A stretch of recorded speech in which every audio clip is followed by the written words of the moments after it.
Okay.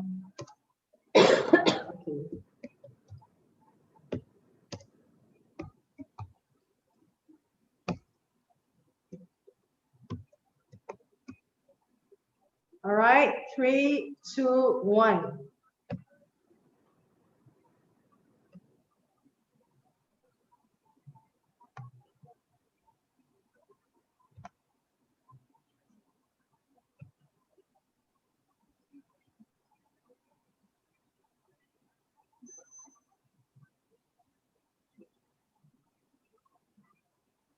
Hi, everyone.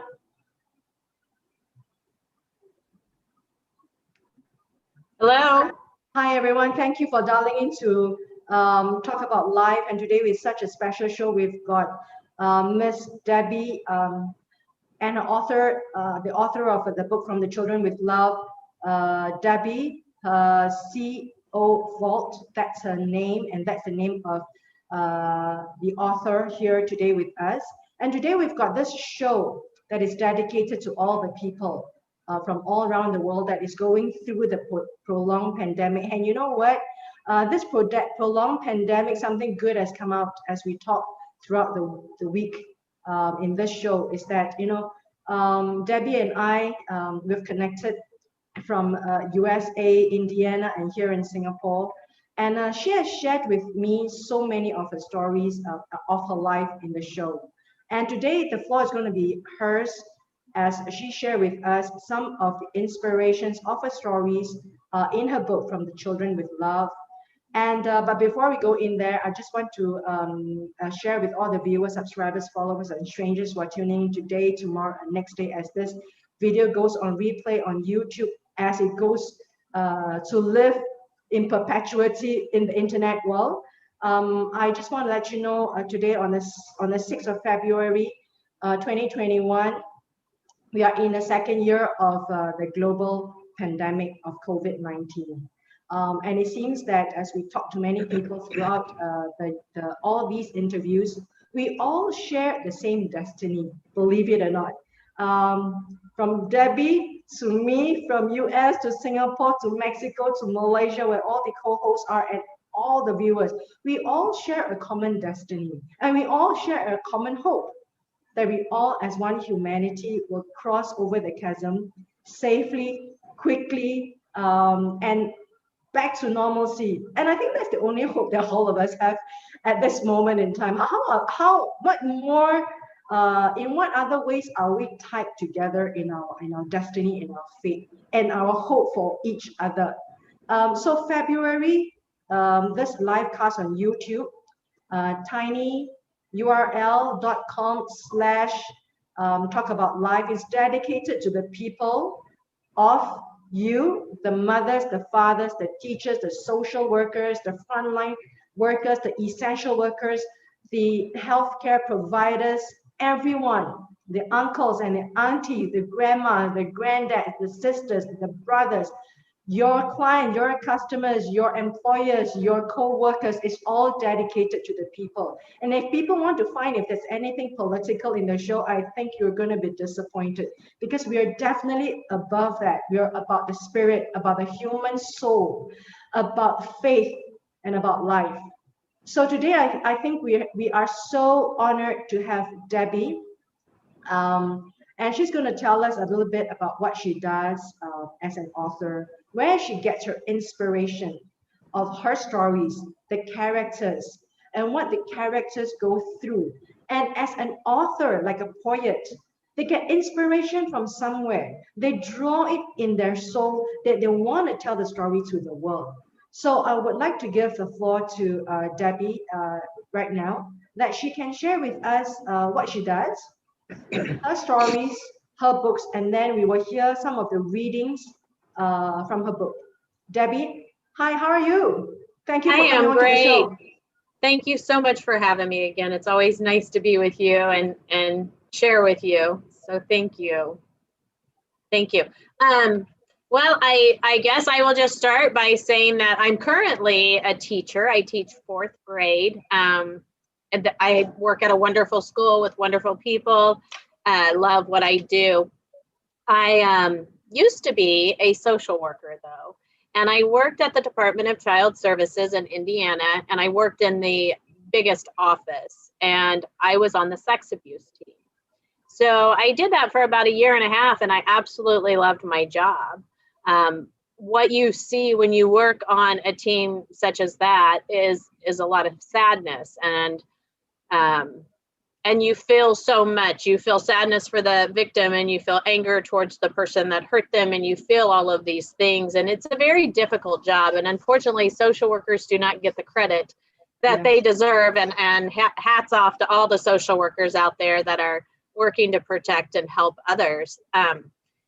I loved that job. It was hard at the time. I was single. I was a single mom. I felt like I was failing my child because I was always helping somebody else's child. And because I was a teacher, I decided, since my daughter was only going to be home for a year and a half before college, I wanted to take and spend time with her, more time with her. So I left that and went back to teaching. I had taught before that. So anyways, as far as what led me to where I'm at now, I always wanted to write a book. I've been a lifelong reader. I love to read. My father taught me to love reading, and I always wanted to write a book. And one night I literally was thinking about a case I had when I was on the sex abuse team. I was thinking about something that I knew about a student. I was thinking about all different kinds of things, and the story came to me, and it was like, I am going to write a fictional story. This is not a true story, and it's going to be about a social worker who is sick and tired of people hurting children. And I'll read a chapter from the book here in a minute, but and I never can say the word right, in the prologue of the book, it tells you her thoughts. And it says, as a little girl, I dreamed of being so many different things: a ballerina, a princess, a teacher, a lawyer, a nurse, even an actress. Of the many things I dreamed I would be, I never dreamed I would be a killer. So you're talking about a vigilante social worker who's like, I'm done. Nobody's going to hurt these kids anymore. And so, the idea came to me, and I was excited about writing it. And I was telling people, I'm going to write a book. And I could see on their faces, they thought, yeah, right, you're going to write a book. Sure, you are. Nobody really believed me except for one person, my best friend, Jerry. And then, excuse me, life happened. My son was diagnosed with cancer at the age of 26. And I had to make a choice whether I wanted to worry and not pray, or pray and not worry. And I chose to pray and not worry. And so part of me trying to not think about the fear I had, I started writing the book. And so that was when the book really took off, was during the time he was going through all those treatments, and I needed something to keep my mind off of it. So it began very selfishly, honestly. And then once the book came out, I self-published it, and the book came out. People started coming to me and telling me their stories. And they would come to me and say, I could so relate to this book, or, this happened to me. And I realized that this is so much more than just me living a dream. This is about awareness. And I think back to years ago, we never talked about drugs in front of our children, ever. And then it became so bad that everybody was like, we need to talk about drugs. And now we do Just Say No to Drugs. And we have weeks about it at school where we talk to the children, little children, about not doing drugs. That's what we need to do with sex abuse. Yeah. People are so afraid to talk about sex abuse because it's so horrific that they don't. Yeah. And what that does is it allows the people that are hurting children to continue hurting children. We need to start talking about it. And what I found with my books is people get so involved. And I have 2 of them published. I have one coming out in March, and I'm working on a 4th one. And the people that are reading along with me as I write are like, oh my gosh, my old friends are back. I mean, you fall in love with Delaney, the main character, the social worker. You want to know what happened to the kids. You become very involved. And it is fiction, but it's getting people to talk about sex abuse, which is what we really and truly need to do. Okay, before you go on, can I steer you a little bit to when you have a case, or you as a social worker, when you receive a case, right? And then you want to like you receive a case, and then what happens? What goes on, that kind of standard procedure for you to so-called get the child talking, and then what happens after that? Does the child go into protection, or the doctor, or counseling? What happens? It's something that I don't Right. know. Could you kind of enlighten to Sure. the viewers? And it's funny because in the books I kind of go through it and I base it off of what I do know, because we dealt with sex abuse. It was a little different than if you were dealing with physical abuse or domestic violence or any of the other things that the Department of Child Services deals with. So we would get assessments, and depending on the severity of it, of what the assessment was, if it was, somebody's naked picture that they sent to their boyfriend is now all over the school, that was a 24 hours. That meant we had 24 hours to talk to the child and find out what's going on. If it was something like in Sadie's story, the book, it was a 1 hour. And what that meant is that the child could be in immediate danger. We had 1 hour to get to the child.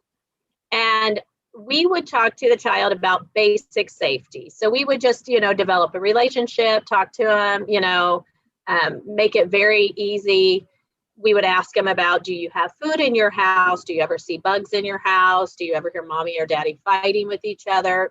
Those basic.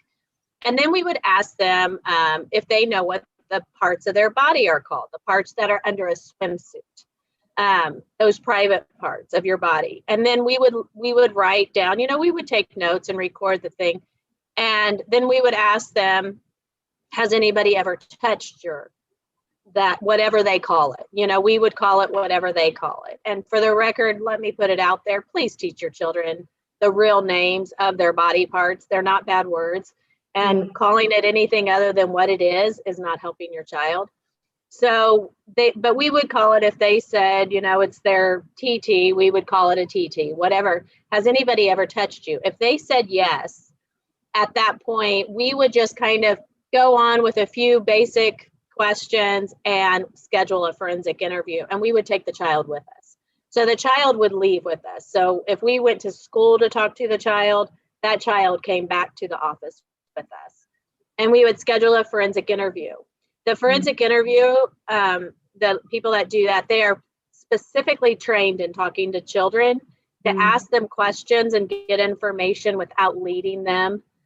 Their interviews are recorded and they can be used for the investigation with the detectives, and they can be used in court so that the child doesn't have to constantly relive what they've been through. So that's how it works. Depending on the situation, they're all different. I've had parents, when I tell them their child's been sexually abused, they look at me and tell me I'm crazy, and that didn't happen. And when that parents or whoever has custody of the child when they don't believe the child, and we know we do believe the child, then we have to remove the child from them, because they're going to convince the child that they need to say they lied. And if they do that, then everything goes away and we can't protect the child. So it's all about protecting the child. We don't want to remove, and I think people think with the Department of Child Services, especially, that we're after their kids and we want to take their kids. We don't want to take anybody's kids. There aren't enough foster homes. And, it is scary and it is sad that we have no place to put kids. And I've spent evenings sleeping in the cubicle at the office with kids on cots because there's no place to put them. There's nobody to get to watch them. So, but it just depends on how the parents and the family react. When they believe them, then we start working on services. We have 48 hours to go to court. The court will decide from that point. Being in sex abuse, we worked really close with the detectives.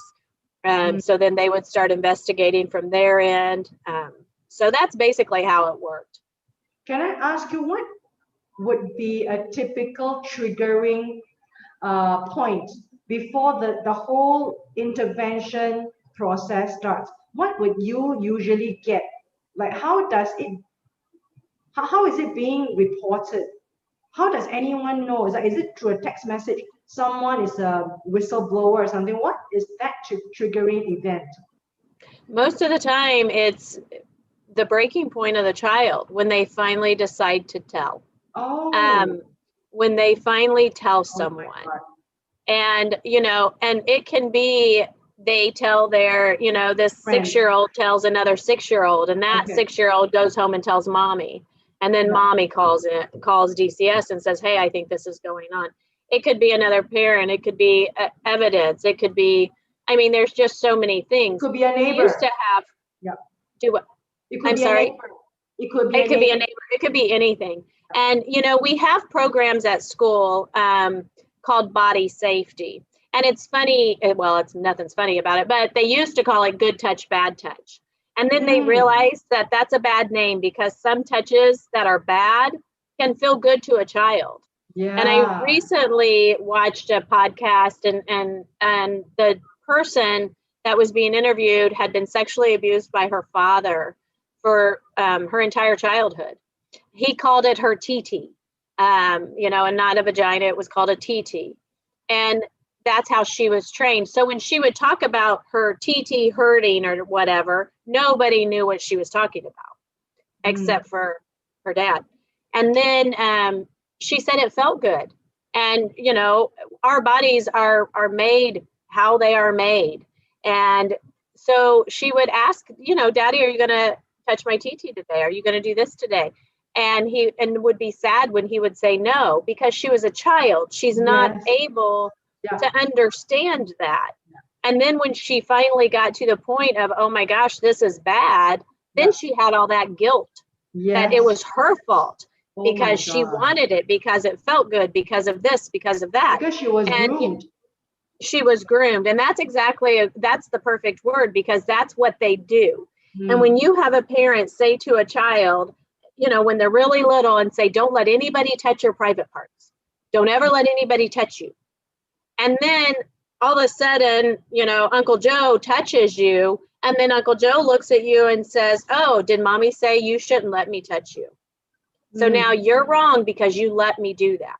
And now that child is terrified of telling because it's their fault. So these people that hurt children, they're evil. And they will play mind games and they will guilt the child. And I have talked to so many children that blame themselves because I knew what he was doing and I went over there anyway. Well, but that was the normal. And you didn't know when it started and now you've been groomed, and they don't understand that. So when you think about women, grown women who are rape victims, they blame themselves, oh, I shouldn't have went out with him, or I shouldn't have had that drink, or I shouldn't have wore that outfit, or this is my fault. I led him on. I did that. And women blame themselves, and it's not their fault. And we've come to that in our society, that it's not the woman's fault. If no means no, and that's it. It doesn't matter. It doesn't matter. No means no. But children don't have the ability to understand that. Yeah. And when you think about grown women or men who are raped, they don't have the ability because of the emotional impact it has on them. Yeah. Think about that happening to a child. Yeah. So the child really, they can't comprehend what has happened and understand. Yeah. We get a lot of reports when they do the body safety programs at school. And the first book is actually that the chapter I'm going to read is actually what that is when the little girl realizes everything she's been told is a lie. Wow. And that this is wrong. The world just shifts under her. Yes. And when I write under each character. So when the social worker, if the chapter is about the social worker and she's the one talking, it's from her perspective. If it's about the child talking, it's from her perspective. You hear from the mother and the and the stepfather and the child and the social worker and the detectives, and you hear it from their voice. And so you will feel every single emotion. And somebody recently said, people that are reading, they're not reading for that. They're reading for enjoyment. But the response that I get and that I hear the most is, I couldn't put it down. I had to find out what happened. And then they're excited at the end. They're like, we love Delaney. She did, she made sure that child was always going to be protected. And so people fall in love with the characters, and but you will feel every emotion. You will be sad. You will be upset. You will be happy. You'll be angry. You'll be cheering on Delaney. But I do want to point out that I understand. I worked in child sex abuse, and we sat at lunch. The people on my team and we would sit at lunch and talk about our cases. And my husband pointed out, normal people can't talk about that stuff. Yeah. Normal people can't hear the horrors that you're talking. Yeah. And when you read the book, you're not going to hear details. I kept that in mind when I write. So you know what happens to the child, but you never hear graphic details. So people that are, and you feel that, I've had a lot of people say, you should have started Sadie's story out slower because it just jumps right in. And I look back and think, well, maybe I should have, and the other books do start a little slower, but you're not going to hear those graphic details. So you should never be afraid to read it, because you're not going to hear it. You're not going to hear the yucky stuff. Can I also ask, Debbie, like in your line of work, those times when you were a social worker, there must be times like what you say, it's so hard for you to push through the day because you hear all this horrible, bad, evil things that is done to a child, and also they twist the minds of the child to have that self-blame. And that's two level of hurt. And you as a mom, and you as a woman,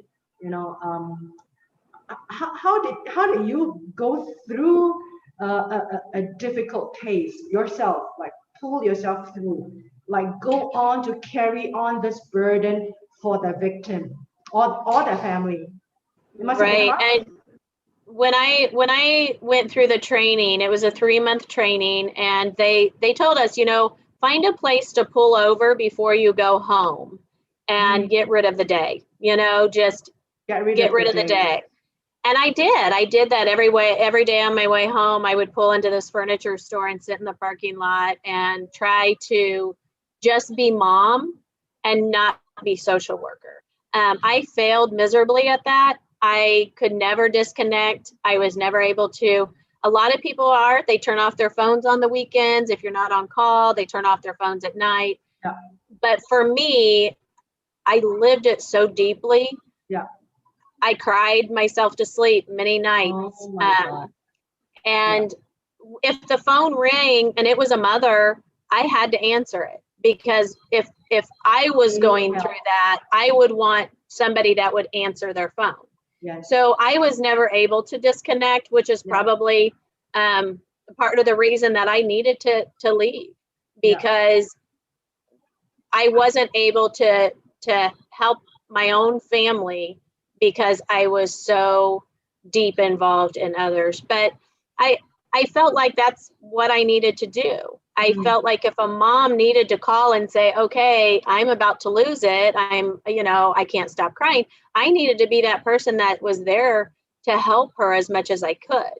And at least that helped me to know what services to recommend, because at the Department of Child Services, they pay for services for the victims and the family. So I was able to know that this mother is going to need additional help, or this is going to need, whatever the child is going to need, so that when I went to court, I would be able to help them.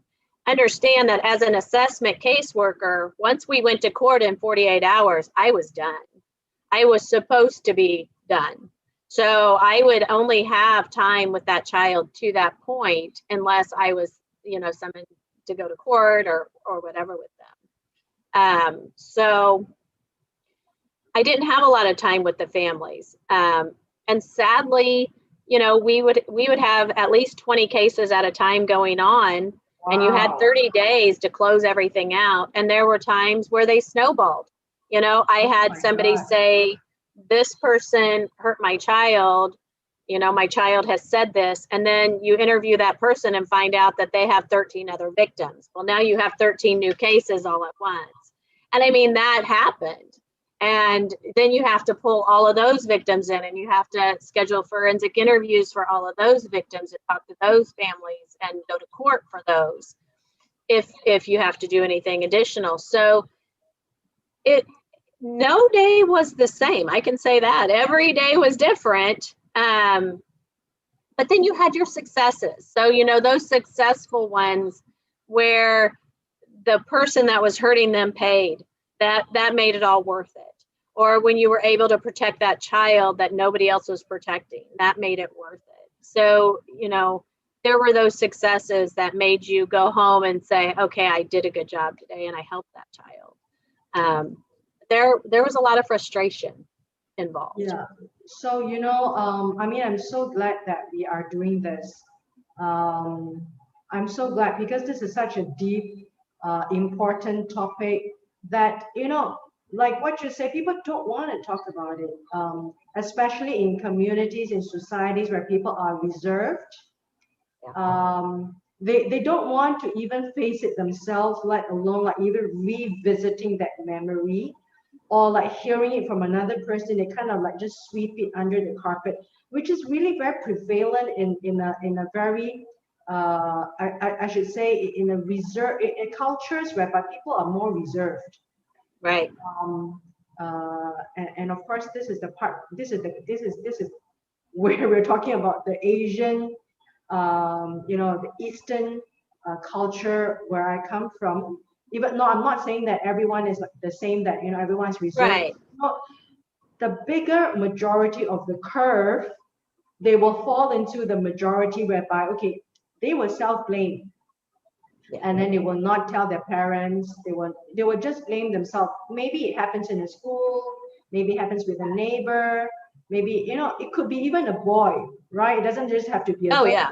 Yeah, I mean Oh it yeah. could work both ways, and it can happen between teachers and students, right? Which is, Different kind ugh. of dynamics, parent and child. I mean, so many different kind of dynamics, and this is something that it's almost unheard of in this part of the world. I mean, in my world, because it's not talked about enough. It's not talked about enough. I truly think, and I've seen it, so many parents, when they find out that something like this has happened to their child, that their child has been sexually abused, they blame themselves. Mm, And, you know, they can't blame themselves because, you know, you have to protect your children, yes, but without educating parents on the importance of talking about this, and more than once, talk about it a lot. Talk about it just like you talk about don't do drugs. Make sure that they know they can come to you. Make sure mm, that they know that it wouldn't be their fault. You know, yeah, you have to really talk. yeah, But I think there is such a shame to parents, and it's sad because that hurts the healing. And I've mm, heard so many people say, well, the kid needs to just get over it. Like it's done. It's, you know, they just need to move on. Let's just go move on yeah, because they don't want to think about it. yeah, But you can't expect somebody to just get over it. You're yeah, not going to get over it. You're going to be, you know, 60 years old and you're still going to have that hurt inside of you. That abuse happened to you. yeah. And yeah. It's already part of the imprinted in the brain Oh yeah. memory DNA. You Right. know, unless you've got certain procedures to be able for you to unravel and address, and you have some form of a closure, it's always going to be there, you know, Right. and it's going to And manifest in different ways, like dysfunctional behavior, dysfunctional thinking. I mean, it would manifest. Could you share with us, you know, in some of these cases, how did it manifest in a child, their behavior when they do go through that, and they did not talk about that? What are the symptoms that, you know, people around should kind of notice? I mean, there's a lot. Behavior changes. If a child doesn't want to sit next to somebody at the family gathering, this is not something that happens mostly with strangers. This sexual abuse, it's almost always somebody the family knows. It's somebody that they're around. Yeah. So, you know, it's not a stranger. And I don't know the actual statistics, but most of the time it is somebody you know. When the child has to go through this and they don't get the help they need and they don't get the therapy, they have to learn how to process their emotions and their feelings and the blame that they feel, and they need help with that. They can't just, mom or dad can't just say get over it and it's done. It's a process. Now the child can get through it, and they will get through it with the proper help. I have talked to people, like I said, people come to me and they tell me things, and I've had somebody say, something happened to me 40 years ago and I've never told a soul. Or something happened to me, 20 years ago and you're the first person I told. And I have people coming to tell me their stories because they need to talk about it. If you don't get the child the proper help and counseling and services that they need, it's going to be this thing they carry with them. And it will be hurtful because it hurts their self-esteem. It hurts their heart, who they are. So it's very important that the families get those services and that help for that child, and then for themselves. They have to be able, the family needs to be able to deal with it. But, bedwetting is a sign of that, of sexual abuse. If your child hasn't wet the bed in 5 years and all of a sudden they're wetting the bed again, there's something going on, possibly. But a lot of it is just listening. If there's that open communication and you can talk about it, that child's going to come to you, and tell them things. Tell them that if somebody touches you and they're not supposed to, they're going to tell you it's your fault. It's never going to be your fault. Give them those heads up, knowing what the person is going to tell them and groom them. Give the kid the heads up. Kind of like, I remember, as silly as it sounds, saying, you know what, if something ever happened to you and somebody said I wasn't looking for you, you're wrong. Because if you were missing, I would look for you till the day I died. There's nothing that would stop me. If they say they're going to hurt me, that's not going to happen. They're doing that to scare you. I mean, I told my kids those things because Can I ask, like in the US or where you are in Indiana, the structure of this kind of education, either in a home or in a school setting, how is it being done to create this kind of awareness to a child?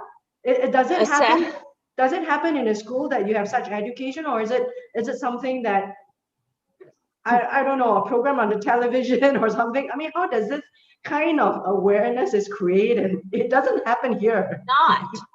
That's the problem. It's not. We do have a program at school, that the body safety program, but you have to understand that parents can opt out. We have to tell them that we're going to be talking about abuse. They can opt out and have their kid not be in the program. To me, that's a red flag. If you don't want your kid to hear it, there might be a reason you don't want your kid to hear it. But, we spend, and I have to tell you, at our school, our counselor's name is Jamie Landry, and she is amazing. And we have the body safety program. It's at a certain time every year, and she does a whole talk about different types of abuse, and sexual abuse is one of them that she talks about. But it's just that small little program.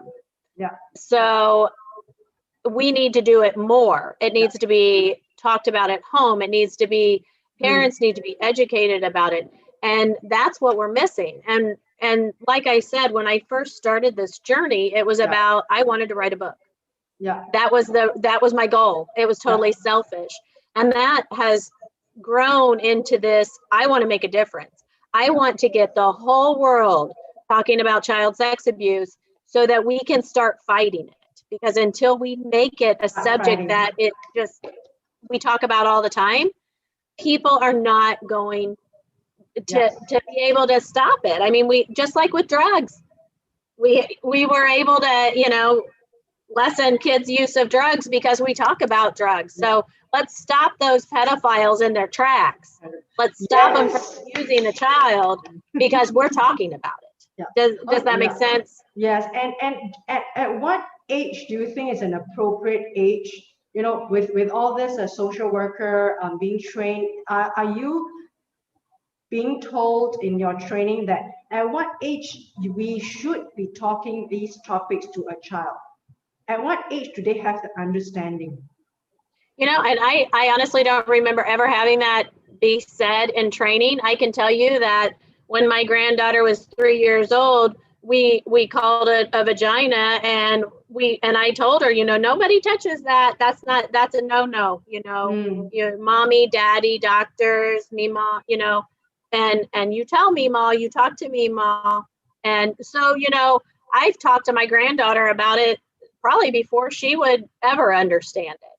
But I also think that because of that, she would come to me if somebody ever did anything, or my daughter, because she knows, because it has been talked about since she was itty bitty. We just always talked about it. And because and those are the times. And you felt the confidence to be able to talk about such a topic to a child. And that's why you feel that mothers or parents, families, they must have an awareness and the confidence to be able to communicate and articulate in a way that it's empowering for the kid to educate. It needs to just, anytime you talk about sex with your kids, it's going to be embarrassing. And I mean, I remember that when my kids were younger and wanting to talk to them, it's embarrassing to a parent. It's very uncomfortable to a parent. So you have to get over that part of it. You have to get over the discomfort of it and just force yourself to do it. You have to force yourself, but it needs to just be this common thing where there's nothing hidden. I can tell you that I have had children that have been sexually abused that I see all the time, and they write me notes and they give me details. This is what he made me do. This is what happened. This is this. And I feel bad because I liked it, or I feel bad because I went over there, or I feel bad because of this. But I would get notes from them all the time with graphic details. Now, they wouldn't tell that to the counselor or to that, but I made it to where it's just not a big deal. And even when Jamie comes in and does the lesson, she always says, Debbie was, or Mrs. Lakin was she worked at the Department of Child Services. And I tell the kids I was on the sex abuse team. And I just say it right out. They're in 4th grade, they're 9 years old, 10 years old. And I just flat out say I was on the sex abuse team. So you can tell me anything because I've heard it all. That nothing you can say is going to surprise me. And they do, and it's not just like you that's confident enough to have that conversation going. It's not embarrassing. It is not shameful. It's right, and that's the big thing. Empowering. Yeah, and it's funny because I am. I made it to where you can pretty much just say or tell me anything. And I had one of my students. It was so cute last year. She comes rushing in the classroom and she goes, "I need to tell you something. I've waited all weekend." And I'm like, "Okay, what?" And she's like, "I started wearing a training bra." I'm like, "Oh my gosh, that is awesome." It was like, she was so excited that she was wearing a training bra and she wanted to share it with me, her teacher.